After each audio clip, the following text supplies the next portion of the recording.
kasih atas waktu yang diberikan. Assalamualaikum warahmatullahi wabarakatuh. Bapak Ibu yang saya hormati, jadi kegiatan kita ini cuma sekedar sharing saja, karena salah satu kewajiban sebagai calon guru penggerak adalah bisa berbagi kepada rekan sejawat di lingkungan kerja.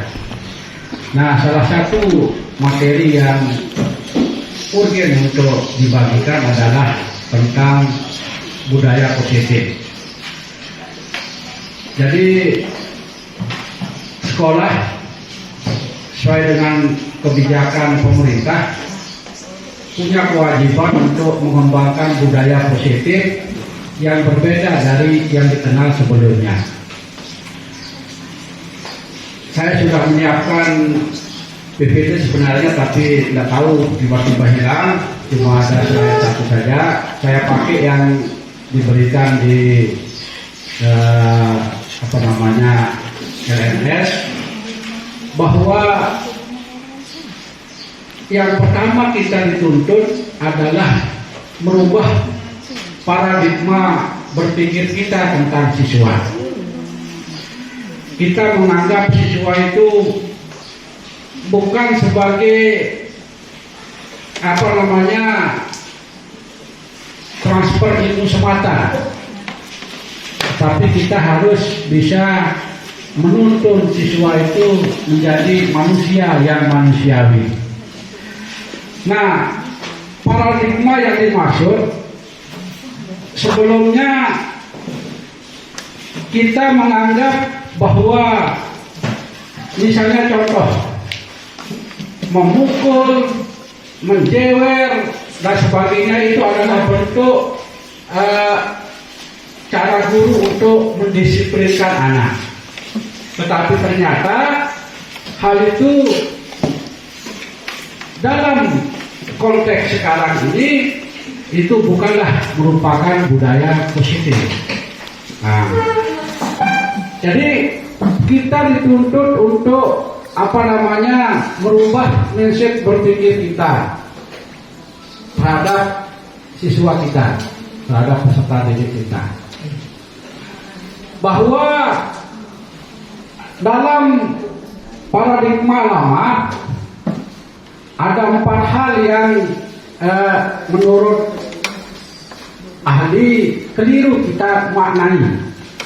Yang pertama, guru menganggap dirinya sebagai pengontrol gerak-gerik siswa. Jadi apa yang dilakukan siswa itu merupakan kewajiban guru secara total untuk mengontrolnya. Yang kedua, apa yang kita berikan sebagai bentuk kritik itu ditujukan agar siswa itu merasa bersalah, sehingga rasa bersalah itu membebani anak secara psikologis. Nah, yang ketiga yang sering kita ilusikan adalah bentuk penguatan yang kita berikan kita anggap sebagai sesuatu yang bisa bermanfaat. Contoh seperti tadi sudah saya singgung. Pada saat kenaikan kelas, siswa kita berikan hadiah secara efek jangka pendek, betul, itu akan bisa merubah anak untuk bisa berprestasi. Tetapi secara jangka panjang menurut ahli psikologi itu, hal itu akan menimbulkan ketergantungan, bahwa anak mau belajar hanya untuk mengejar prestasi semata. Nah, itu. Yang berikutnya, kita sebagai guru menganggap diri sebagai orang dewasa. Kita boleh memaksa siswa untuk mengikuti apa yang kita kehendaki. Itu 4 cara berpikir kita yang dianggap keliru oleh para ahli psikologi itu. Sehingga inilah yang perlu dirubah. Cara merubahnya adalah menggunakan teori kontrol. Nah, inilah dia teori kontrol. Sebelumnya ada stimulus respon, rangsangan yang kita berikan. Ciri-ciri respon sebelumnya itu adalah sebagai berikut, seperti di layar itu. Nah, ini perlu dirubah dengan teori kontrol. Teori kontrolnya seperti terpapar di sana. Jadi sebelumnya umpamanya kita mengatakan bahwa orang sama semua seperti yang kita harapkan, ternyata siswa kita itu banyak latar belakangnya, dari latar belakang ekonomi, dari keluarga dan sebagainya. Nah, macam-macam itu tidak bisa dipukul sama rata, harus diberikan perlakuan yang berbeda, termasuk dalam pembelajaran. Mungkin ada siswa yang lebih cerdas dari siswa lainnya, maka tidak boleh disamaratakan dengan siswa yang lainnya. Ada anak yang terbelakangan dalam menerima pembelajaran, maka harus dicarikan strategi bagaimana untuk bisa dia mengikuti pembelajaran. Kemudian bahwa menurut stimulus kita anggap orang yang melakukan kesalahan itu perilaku buruk itu sebagai sesuatu yang tidak baik atau salah. Nah, ini menurut teori kontrol, apa yang dilakukan anak itu pasti ada tujuannya. Misalnya, siswa itu terlambat datang ke sekolah. Menurut teori kontrol, kita tidak boleh langsung memvonis. Kamu ini terlambat saja kerjanya, malas saja. Tetapi yang kita harus lakukan, dekati anak itu. Pasti ada alasan apa yang menyebabkan dia terlambat. Mungkin pernah mengantar orang tuanya pergi ke pasar kah, atau dia terlambat bangun kah. Nah, kalau sudah mengetahui latar belakangnya, barulah dicarikan jalan keluar bagaimana cara penyelesaiannya. Jadi singkatnya Bapak Ibu sekalian, paradigma lama kita itu kita rubah dengan menggunakan teori kontrol. Nanti materi secara lengkap bisa saya berikan kepada Bapak Ibu. Nah, kemudian Bapak Ibu, untuk bisa menumbuhkan budaya positif di sekolah itu, kata kuncinya adalah menegakkan disiplin. Tetapi sekali lagi, disiplin yang kita dalam pemikiran kita sebelumnya itu adalah identik dengan memberi hukuman, identik dengan ketidaknyamanan, identik dengan kepatuhan. Nah, pengertian disiplin seperti itu menurut ahli psikologi yang dipakai sebagai dasar pemikiran kebijakan Kemendikbud sekarang itu sudah keliru. Nah, disiplin yang digunakan di sini adalah disiplin diri. Disiplin diri itu adalah disiplin yang tumbuh dari diri orang itu sendiri, dibangkitkan dari dirinya sendiri, bukan yang dipaksakan datangnya dari luar. Sehingga menurut teori psikologi ada 3 motivasi kenapa orang melakukan tindakan tertentu, kenapa orang berperilaku tertentu. Yang pertama, orang itu atau siswa kita menghindari ketidaknyamanan atau tidak mau dihukum, sehingga dia terpaksa melakukan apa yang diinginkan oleh guru. Misalnya, ini Mami Andi kamu sapu lapangan, kalau tidak nanti saya kasih hukuman. Itu bentuk motivasi eksternal yang siswa itu dituntut untuk mengikuti apa yang dimau oleh guru, sehingga dia terpaksa melakukan kegiatan itu untuk menghindari adanya hukuman.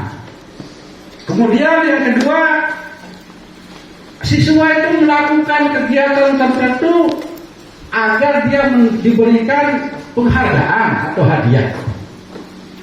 Nah, sehingga ada siswa yang giat melakukan hal itu sehingga nanti mendapat pujian, oh kamu bagus, kamu ini dapat ini dan sebagainya. Sementara ada siswa yang lain karena mungkin faktor X dia lamban. Nah, sehingga perlakuan memberikan penghargaan itu menyebabkan ada diskriminasi kepada siswa yang tidak bisa melakukan kegiatan tertentu karena faktor tertentu. Kemudian yang ketiga, motivasi internal ini yang dimaksud dengan disiplin diri atau disiplin positif itu. Jadi disiplin internal yang muncul dari siswa itu untuk dihargai atau menjadi insan yang diharapkan seperti yang kita inginkan. Jadi seperti apa kita bentuk anak itu, maka kita akan menggali potensi dirinya secara psikologis untuk tumbuh sehingga anak itu bisa bangkit menjadi manusia yang manusiawi. Nah, oleh karena itu pemerintah sekarang gembar-gembor melakukan kebijakan Merdeka Belajar itu.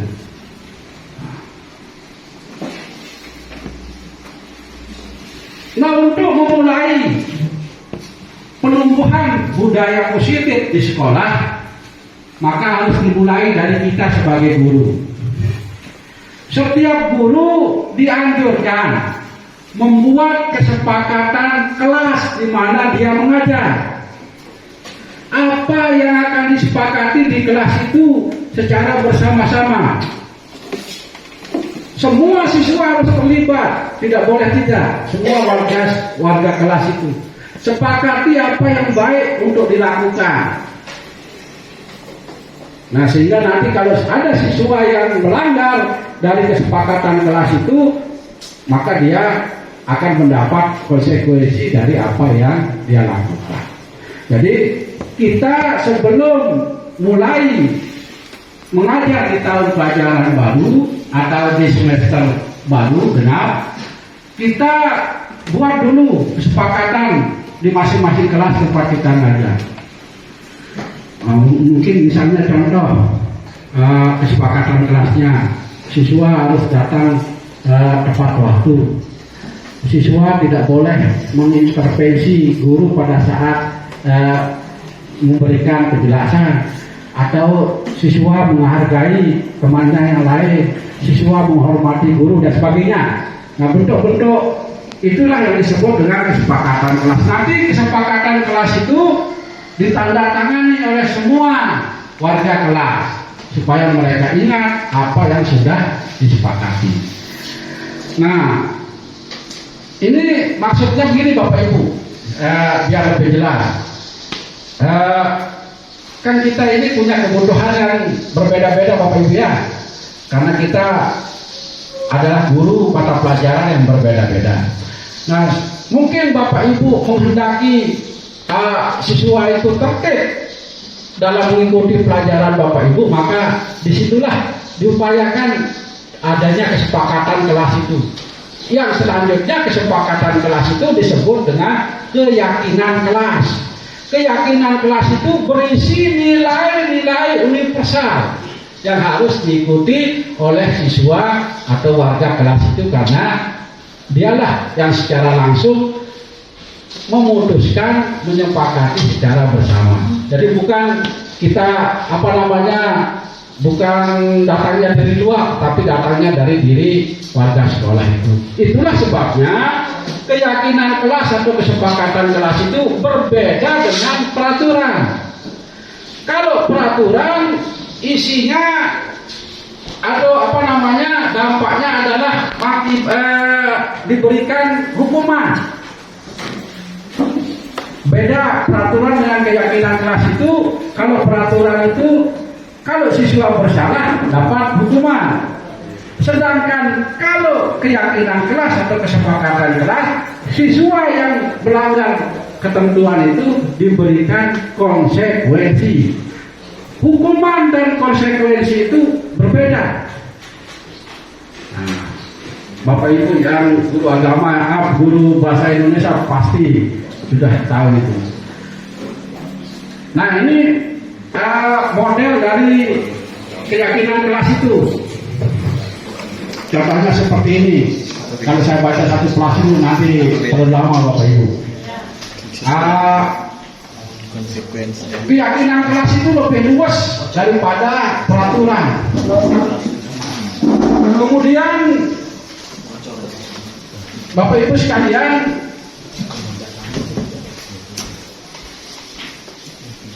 ini model apa tadi yang saya singgung, bahwa kalau kita memberikan penghargaan kepada peserta didik, secara tidak langsung kita menghukum siswa itu.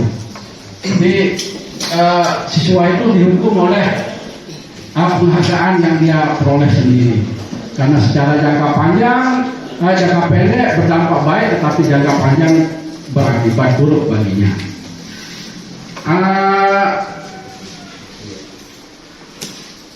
Berikutnya, untuk membedakan mana peraturan dan hukuman dan konsekuensi, ini dia Bapak Ibu sekalian. Jadi kalau hukuman yang warna kuning tampak seperti itu, sedangkan konsekuensi modelnya seperti itu.